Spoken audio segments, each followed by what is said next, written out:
We begin the news in Nigeria, where the House of Representatives, through a motion, resolved to investigate national security implications of cryptocurrency and other digital asset transactions.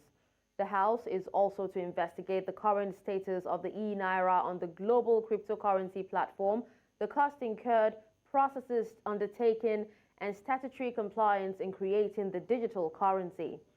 On Monday, the House Committee on Financial Crimes resolved to issue warrants of arrest against executives of cryptocurrency platform Binance for failing to appear before it for an investigation.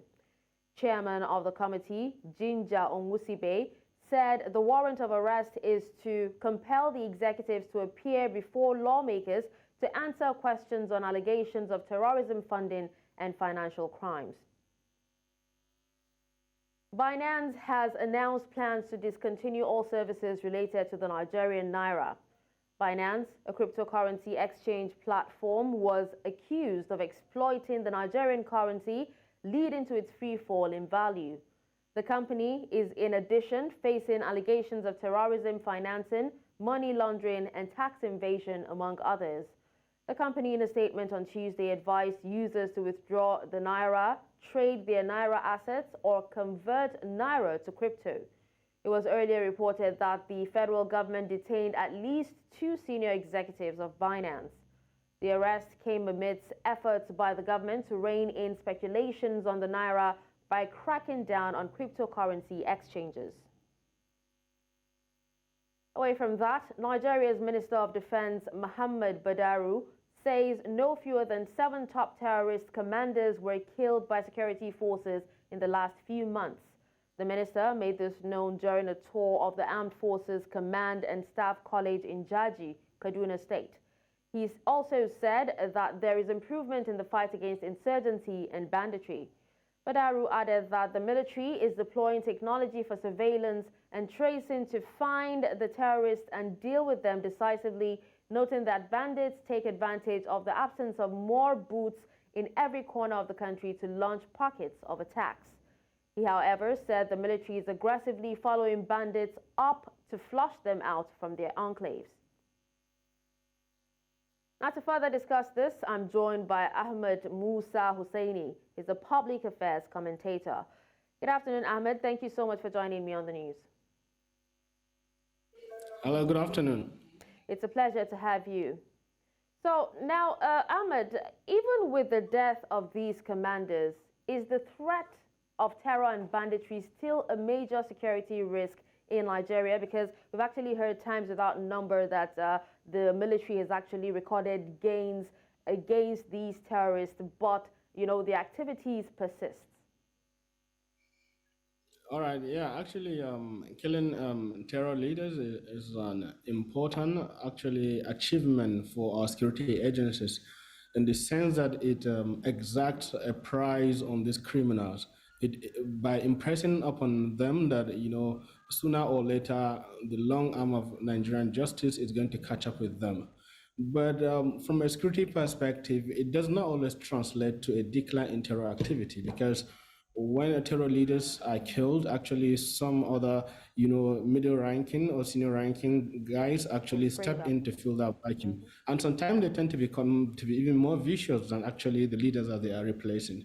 So it does not always translate into a decline in criminal activity or terror activity, but it is actually a huge victory on our security agencies in terms of, you know, exacting costs and ensuring accountability on terror leaders, that they are not going to go away with their crimes, that, you know, the Nigerian military has the capability to actually pursue them and eliminate them wherever they are. All right, now, you know, poverty and unemployment has actually been fingered as some of the root causes of insecurity. What measures do you think the government can take to address these root causes? Yeah, so actually we talk about, you know, different measures actually. So there are a lot of approaches. Number one, we have to look at development, actually looking at the root causes of this, you know, terror activities, you know. We have to look at, you know, poverty, unemployment, youth restiveness, and all this.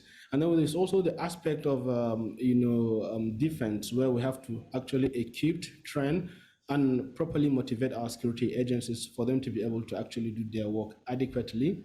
And And then there's also the diplomatic aspect, because if you look at the intertwining, dynamic of that conflict, where you have Nigeria sharing borders with Niger Republic, Cameroon, Chad, Benin, and the nature of our borders, and the issue of arms trafficking, all this cross-border, terrorism and transnational terror activities actually require some kind of concerted diplomatic efforts by bringing all regional stakeholders together to confront this kind of crimes.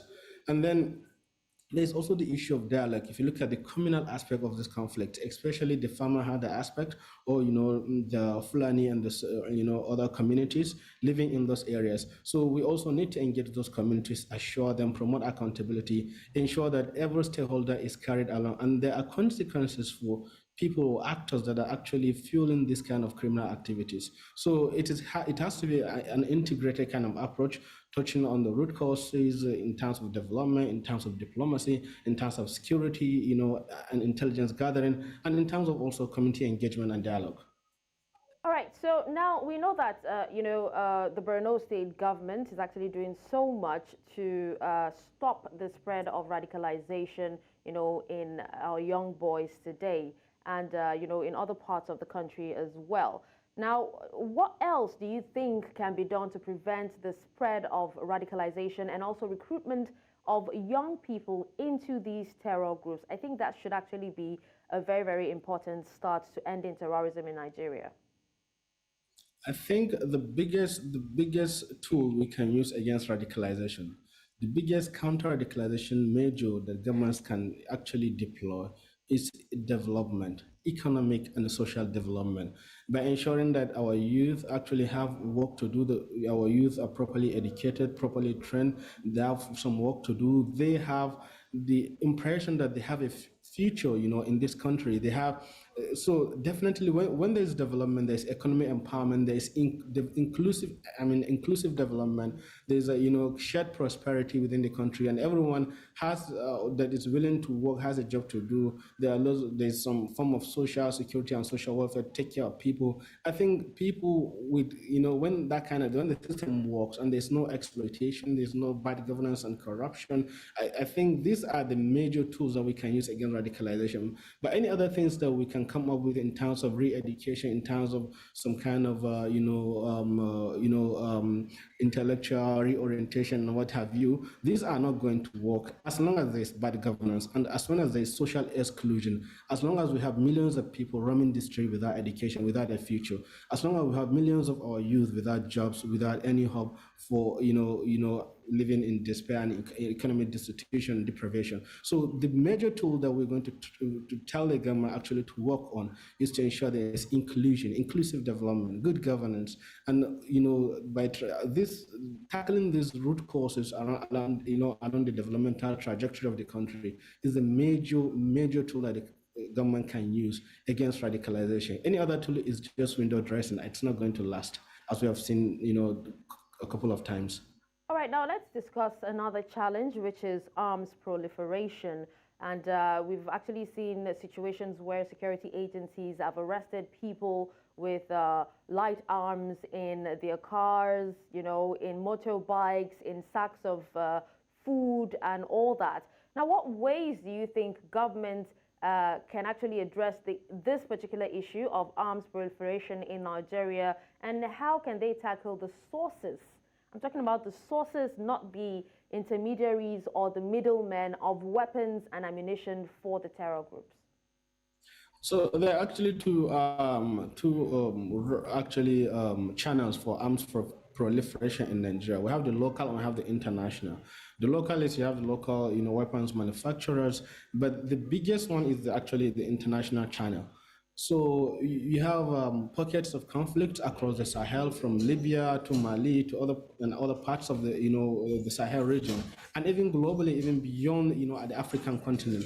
As we have seen, that proliferation of conflicts across the world actually translates directly into the spread of weapons and other non-state criminal actors, generally. So and that requires some kind of, as I said earlier, some kind of comprehensive diplomatic efforts on the part of, on the part of the federal government. There is the regional effort, when it comes to the ECOWAS sub-region, and there's also the bigger regional effort at the level of the AU, and also even beyond that at the level of the UN. There are a lot of, conventions against trafficking of arms and small weapons, but these have not been actually adequately enforced. So Nigeria actually needs to sit down with its neighbors, preferably, notably Niger Republic, Chad, Cameroon, and Benin Republic to some extent. Sit down with those neighbors and then try to enforce border security, and even and beyond that, because if weapons can actually pass from Libya, can actually pass through Niger Republic, then we need our intelligence agencies and our security agencies to have the capability to either, enforce security at the border, or even, intercept those weapons even beyond our borders, as we've seen some bigger countries are actually doing. Nigeria should have the capability to intervene even beyond its borders in order to actually intercept or prevent weapons shipment or trafficking of weapons, to criminal actors within the country. So as long as Nigeria is not able to actually enforce, this kind of, strategic deterrence, then there is a possibility that, other countries can try to take advantage of our own weakness, our own porous borders, to actually cause instability. They can be, countries, or they can be even, non-state actors, as we've seen, across the globe. All right. Well, thank you so much, Ahmed, for your expert's opinion on this topic. We appreciate you.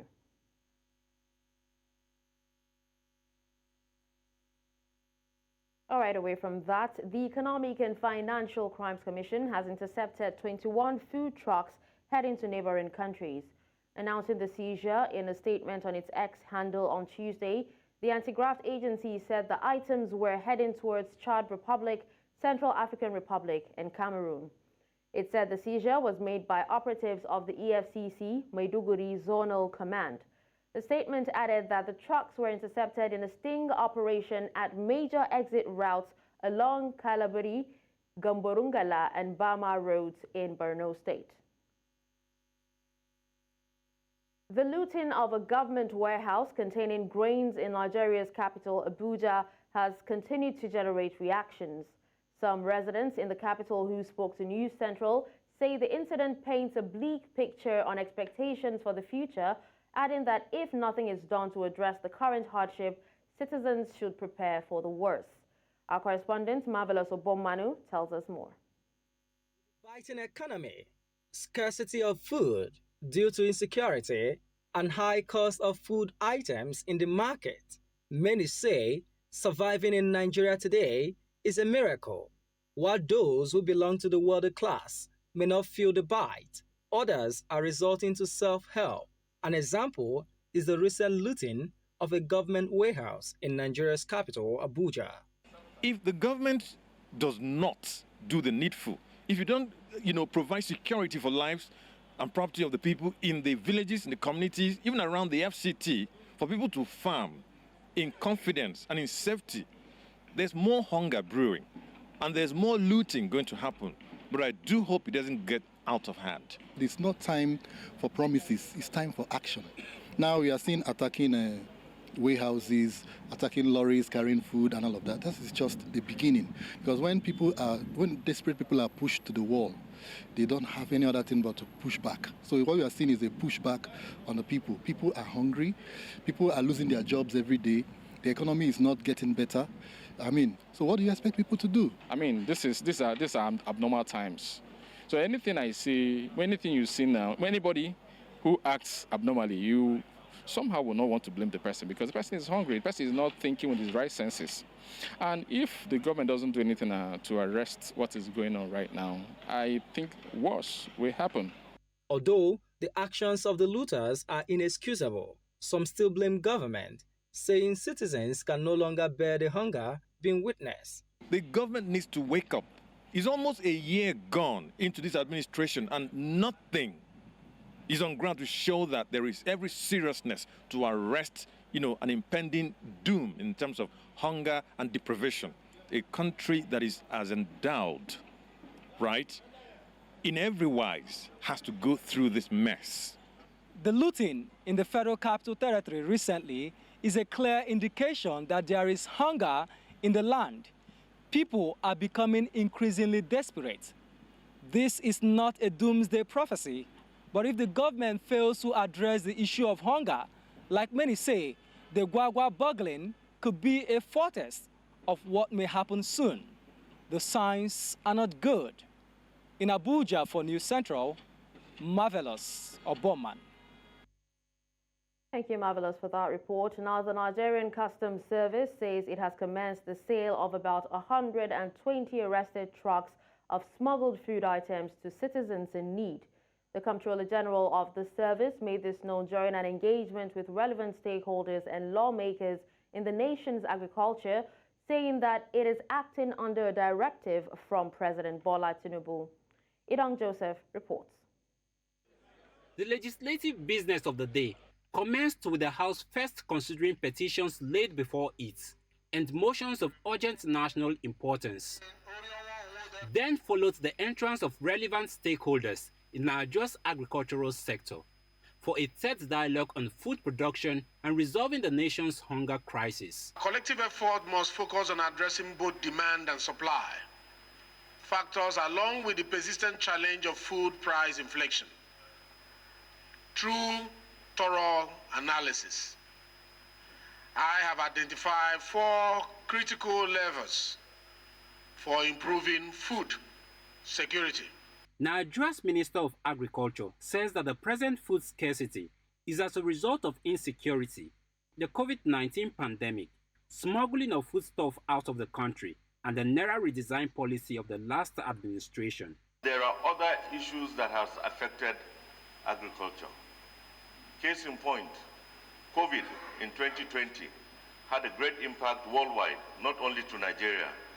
We also, in 2022, like to downplay that, but it was a fact that the policy of the Naira redesign had an impact on the local rural farmer who didn't have access to cash. Also, the Comptroller General of Nigeria's Customs Service informed lawmakers of the service resolve to stop smuggling of foodstuff out of the country. He says that foodstuff confiscated from arrested trucks are now being diverted to local markets and sold to vulnerable persons at reduced prices, which has resulted in the seizure of over 120 trucks across different border stations and border areas in the country. President Bola Ahmed Tinubu has directed that we should dispose of this item through direct sales to vulnerable Nigerians. We have kicked off this exercise in some parts of the country, and we believe that very soon we will get to other parts. Lawmakers urged all present to continue to put in their best to cushion the effects of the scarcity on citizens. In Abuja for News Central, I am Idong Joseph. Thank you for staying with us. Residents of Maiduguri are facing a double setback of scorching heat wave and widespread power outage that has seen many areas experience total darkness for days. These concerns have led to an outcry to relevant authorities by residents battling with the double tragedy. News Central's Umaru Kirawa assesses the situation and now reports. The Maiduguri Emergency Power Project, a gas plant, has been the major source of power in the city, which was largely seen as a relief to all. This was as a result of persistent breaking down of the sources of electric power by insurgents. It is 5 days now, and public electric has not blinked. This is raising a lot of questions on the lips of many residents. University of Maiduguri Teaching Hospital is one major area of concern to the citizens.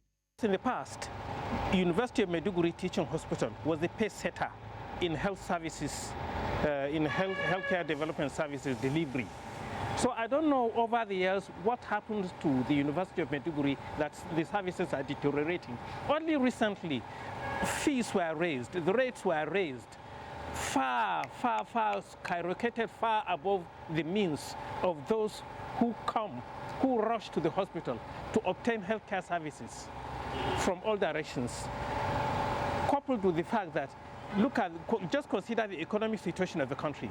While it is commendable to witness the improvement in the over 1,000 bed capacity hospital facility with different centers dedicated for different ailments, questions about the sudden change in the cost of their services remains a cause for concern.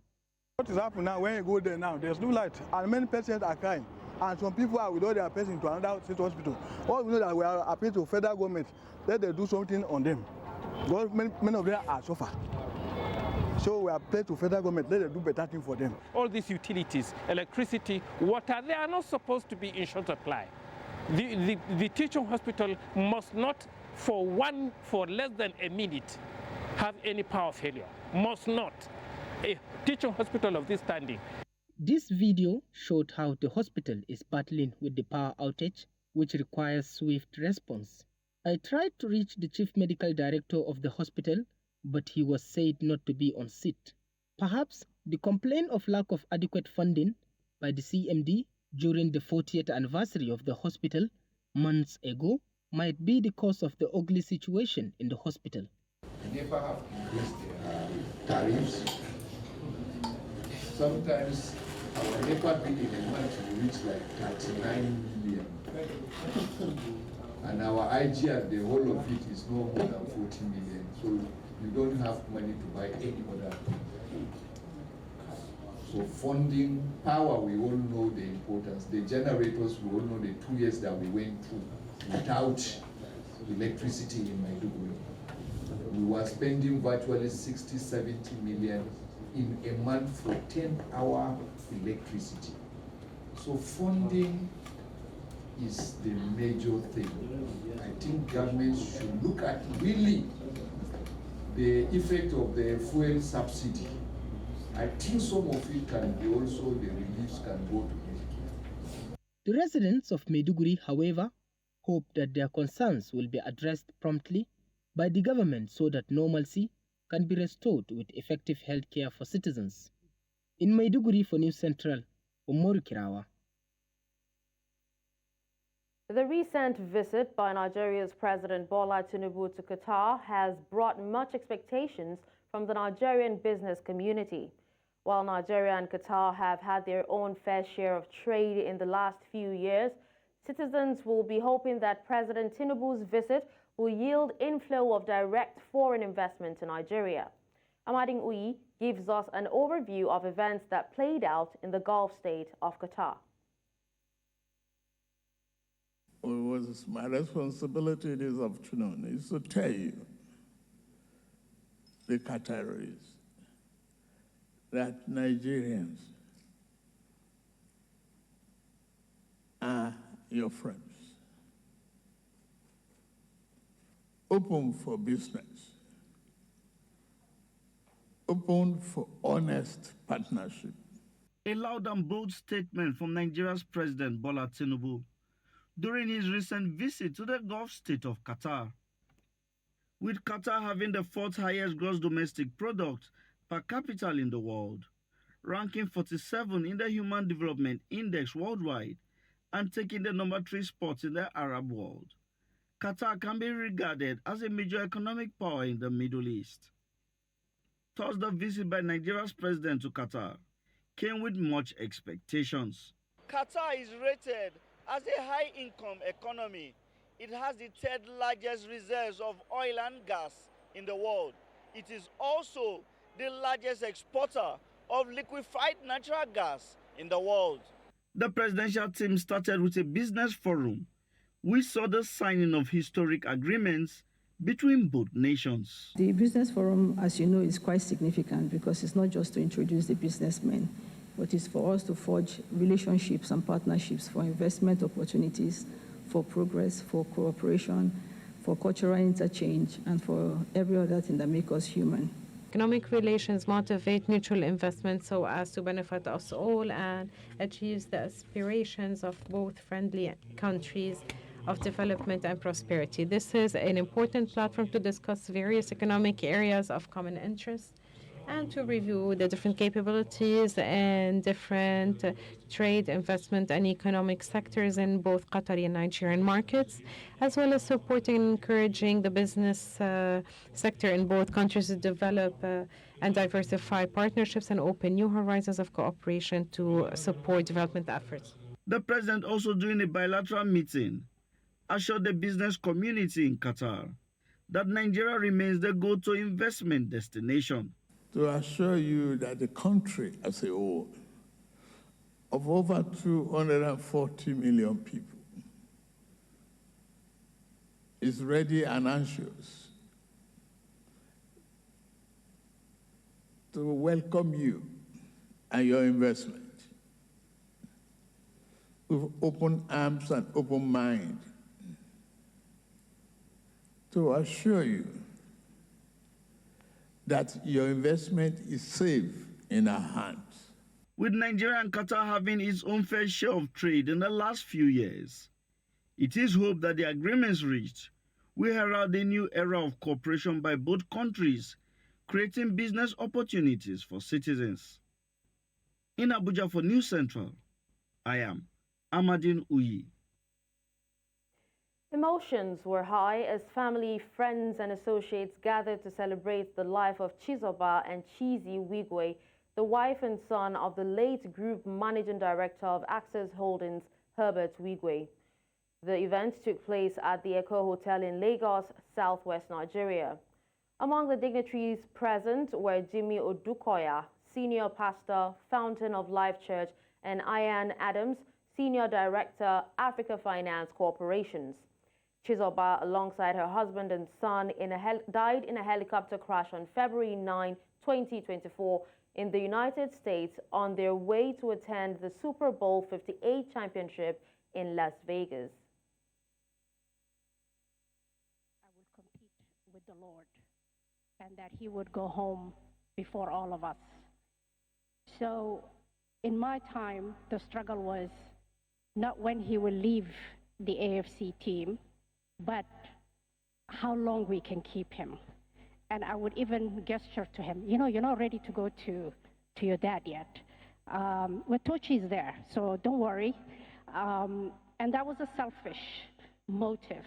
How great a light he was, and hopefully his life inspires us to want to do better. I'm reminded of a saying. It says, when you are born, you cry, while everybody else rejoices. Live your life in such a way that when you die, you rejoice while everyone cries. One thing is certain, life is short, death is certain, and heaven is for real.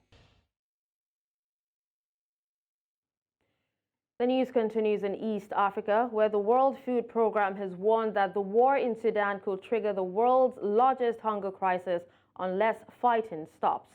More than 10 months of fighting between rival forces has left nearly 14,000 people dead, over 8 million displaced, and much of the country's population cut off and facing rising hunger.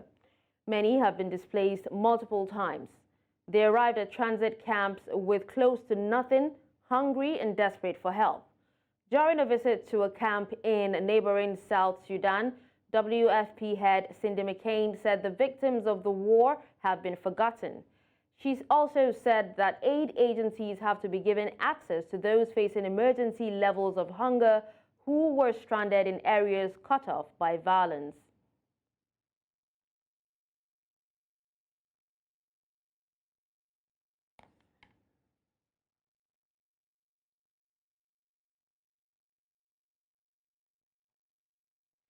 Authorities in Mozambique believe that 70 children have gone missing as a result of recent terrorist attacks in the northern Cabo Delgado province.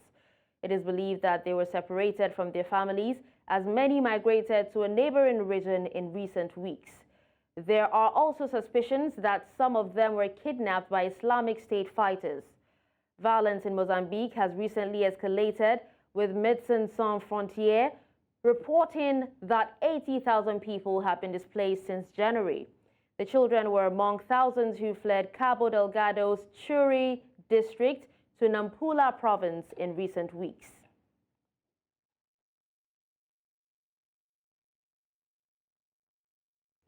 Now joining me on the news to discuss this is Project Manager, Institute for Multi-Party Democracy, Ginger Onwusibe. Hello, Mr. Onwusibe. Thank you so much for joining me at this time. Hi, thank you for having me. It's a pleasure. So can you provide us with an overview of the recent attacks by the Islamic State fighters in Cabo Delgado? What information do you have regarding the alleged missing children after these attacks? Yes, thank you. Actually, what we have in terms of information is, as you've just said, that there is over 7 children who have gone missing in recent weeks because of these terrorist attacks. And there's also a number of close to 30 of them who had been missing, which were able to be found and they joined their families again. So the authorities and the families are still looking to find out where those children are, if they've joined terrorist attacks or they're trying to hide from any kind of attacks. It's not clear yet in terms of the destination, in terms of where they are, in which circumstances they've disappeared, in terms of details. But what we can say is that this conflict in Cabo Delgado is not only affecting these children, taking into account that there are thousands of them who are now restricted from having access to education, which is a human right. They are restricted from having access to health system because the conflict has also affected health institutions, and also churches have been destroyed. There are thousands of children who now don't have access to their own homes. So this is to say that the conflict is not only affecting these children, but the problem is much broader than this Mr. number. Onwusibe, but do you have an idea if there are any specific patterns in the disappearances of these children? Yes, actually, since we have attacks in Cabo Delgado in the areas where these children are missing, in terms of the patterns, it's the same as other people have been missing as well. According to official data, there's over 9,000 people who have fled their homes because of the conflict. And in this process of fleeing, in some situations, some children do disappear from the control of their families. It's not clear in terms of details if we have specific problems with children or they are part of the terrorist conflict situations where elder people, women, men, they are also fleeing their homes, they're disappearing from the control of their families. It's not clear yet because of the age group. It could be sometimes difficult to contact them and have much details. Maybe even it could be difficult, probably according to the age group. We're not clear in terms of being close to 0 in terms of years or close to 17. So it's unclear in terms of the specific ages, so that we can understand a little bit more in terms of difficult to have contact with those children. But what we can say is that that's general actually problem. quite sad. Quite Sorry? sad indeed, Mr. Onwusibe. Can you tell us how the local government is actually responding to the reports of these missing children? Yes, actually, this report came up to public through local government, the provincial government in Cabo Delgado, which means they are aware of these numbers, and it's them who brought the numbers to public. And they are also working towards to help those children or the families to identify the children who have gone missing, and also in terms of providing assistance to those who have fled their homes to very identified places like the ones that have been set by the government to accommodate people who have fled their homes. In terms of providing assistance and also in terms of finding solution to the conflict, because the bigger problem now is the conflict in Cabo Delgado. That's why we have people who are fleeing their homes and they're going missing, and some people are also being killed. We have military intervention in terms of trying to find solutions, but also in terms of humanitarian assistance. But we think for the long term of the conflict, we think more should be done in terms of involving also civil society organizations, not in terms of providing assistance only to the government, but also to civil society organizations and also private sector in terms of trying to build resilience in people living in Cabo Delgado. And because we know in the terrorist groups we have people from who are local, who are recruited locally.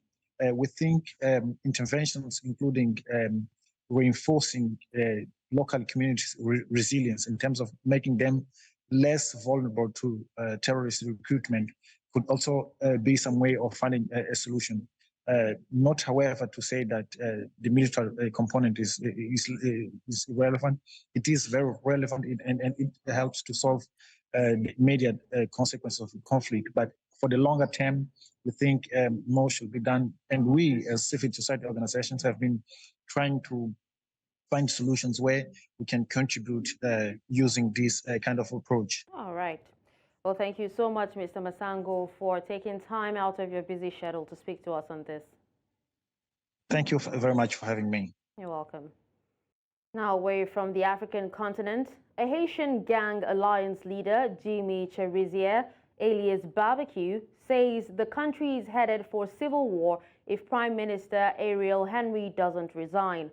The embattled Prime Minister of Haiti appeared to be struggling to return home on Tuesday, with the main Port-au-Prince airport under attack and neighboring Dominican Republic refusing permission for him to land.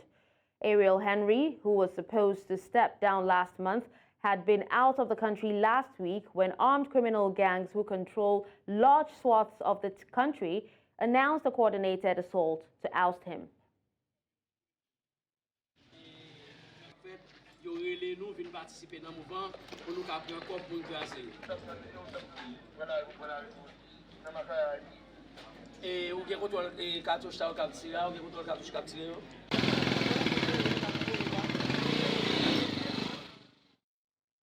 In more news from around the world, Donald Trump has promised to take back America after dominating the Super Tuesday primary contests.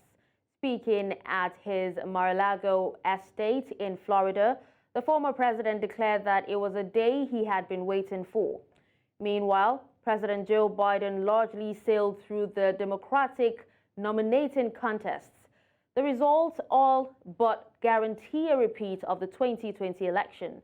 Both men appear poised to frame the election as an existential test for the future of the country as they head towards a rematch that will likely be just as heated as their last contest 4 years ago.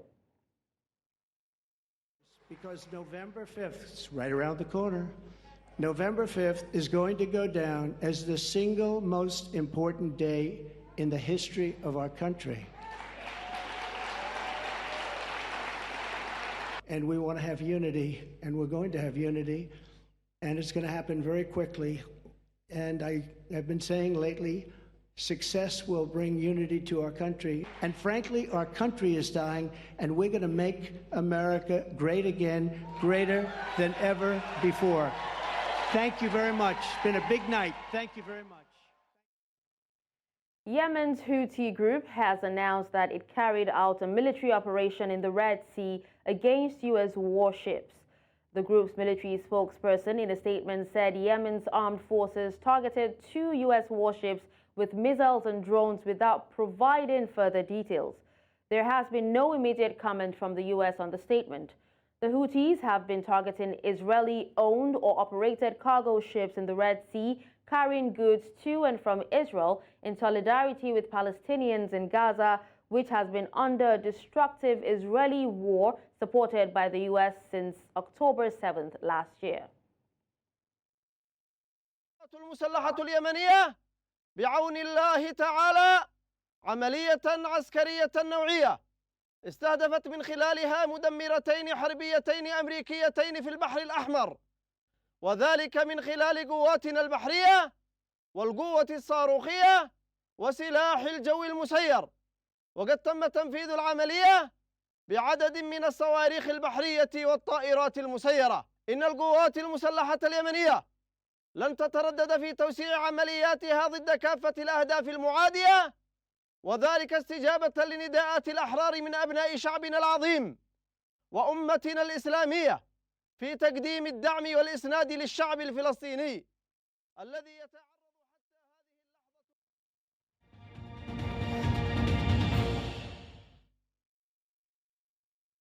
Now let's move to business, where the decision of the Monetary Policy Committee of the Central Bank of Nigeria to raise the benchmark borrowing rates by 400 basis points to 22.75% from 18.75% has received the backing of the International Monetary Fund. The IMF stated that the move would help alleviate inflation and pressures on the naira. The fund's team, led by the IMF Mission Chief for Nigeria, Axel Schimmelfinish, visited Lagos and Abuja for the 2024 Article 4 consultations with Nigeria. Now, the team met with various government officials and emphasized the need to address rising food insecurity, improve revenue collection, and fully implement targeted social safety net programs. The IMF also revised its economic growth forecast for Nigeria to 3% in 2024, down from the previous projection of 3.1%.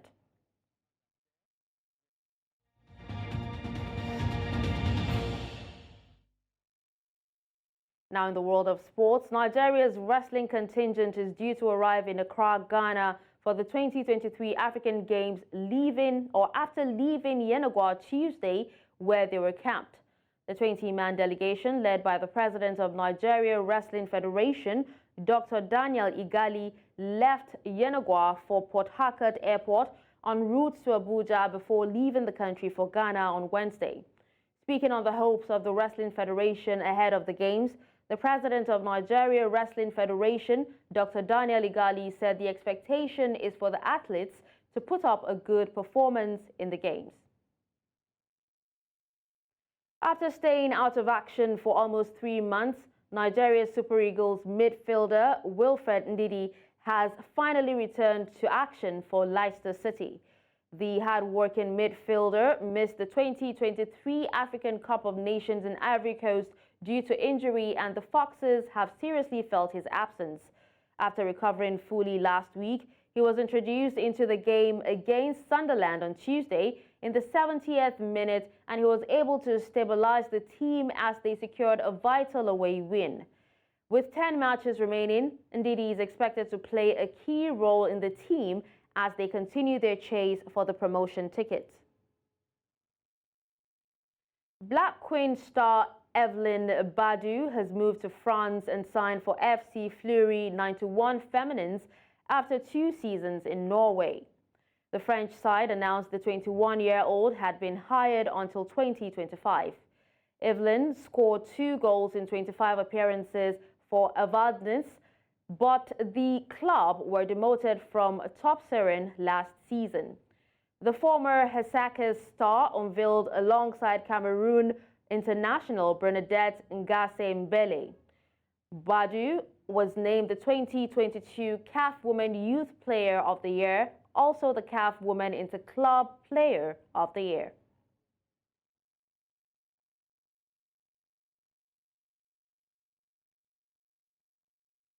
And that's all at this hour. But before we go, let's take another look at some of our major stories. We told you that Nigerian lawmakers are considering regulating crypto transactions. We also told you that Binance leaves Nigeria, asks citizens to withdraw assets. Finally, you heard that the World Food Programme has warned that Sudan unrest may spark world's largest hunger crisis. Send your eyewitness report to the WhatsApp number on the screen. Do you follow us on social media? We are at News Central TV. You can watch News Central live on DSTV channel 422, Star Times channel 274, Avo TV, and YouTube. Many thanks for watching. I'm Darshan Usman.